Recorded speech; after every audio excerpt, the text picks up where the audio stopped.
טרור הסכינים שאנו חשופים לו בחודשים האחרונים מעורר מטבע הדברים את השאלה איך אפשר להתגונן מפני מחבל דוקר.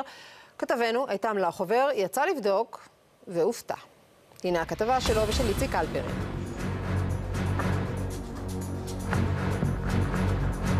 טרור היחידים הציב אתגר קצת שונה למערכות הביטחון ולאזרחים. עכשיו זה סכין מול אדם, דוקר ונדקר. מגנומטרים לא יעזרו כאן, ולסחוב שכפ"ץ לעבודה זה סיפור לא נעים.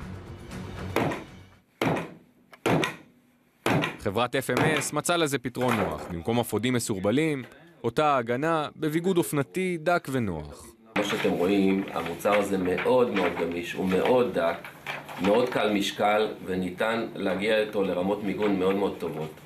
והיתרון שלו שאפשר גם להשתמש בו גם לא רק לצבא או למשטרה, אפשר גם לשוק האזרחי אפשר לשווק אותו. גם שירותי הביטחון הביעו עניין. מניית החברה הסתדרה יפה עד שבה כתבנו איתם לחובר. זה סכין קומנדו, הסכין הזה משמש חיילים ברחבי העולם, סכין רציני מאוד, מברזל, פלדה. אני אעשה עליך הדגמה של דקירה ברשותך. אתה הולך לדקור אותי בגב? אני הולך לדקור ואני ערב על זה, אם יקרה משהו, אני אטפל בך.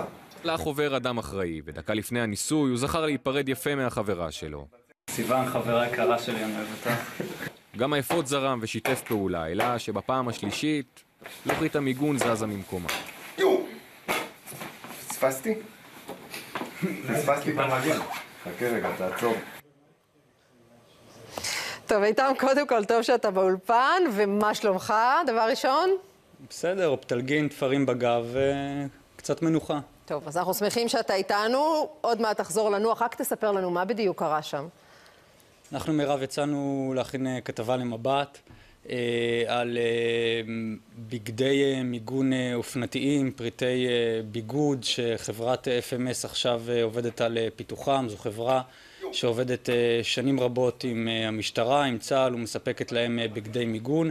עכשיו, כדי להמחיש כיצד זה נראה באמת הבגד עם המיגון בפנים, אז רצינו להעביר את החוויה הזאת באמצעות דימוי של מה קורה בעצם אם באמת נדקרים על ידי הסכין. צריך לומר שהמעיל הזה שאתם רואים עליי עכשיו בתמונה הוא לא מוצר מדף מוגמר. זה לא משהו שעומד למחירה, זה היה מעין אילתור שנעשה שם לצורך הניסוי. לקחו מעיל מצד אחד, את אותו חסם שראית שהציגו שם בהתחלה מן הצד השני, הכניסו אותו פנימה, ככל הנראה לא היה מה שיחזיק את זה מלמטה, ובדקירה השלישית או הרביעית הדבר הזה החליק החוצה, ואני קיבלתי את הסכין בגב. טוב, זה נראה מפחיד גם מפה באולפן, אבל כמו שאתה אומר לנו, זה נגמר בשלום בפציעה שטחית. פציעה שטחית, פציעה קלה, גם צריך לומר שטופלתי שם במקום, גם אותו בחור שדקר אותי. הוא אמר שהוא ערב לשלומך, הוא חייב לקחת אחריות. אני יכול לומר לך שככל יכולתו הוא עשה, הוא דאג לטיפול שם במקום, וגם ליווה אותי לבית החולים, נשאר איתי שם עד ששוחררתי הביתה. יש דברים שאולי בפעם השנייה אני כבר לא אנסה. יכול להיות. סיכון מקצועי. איתם לחובר, תודה, תרגיש טוב ולך לנוח. תודה, מירב.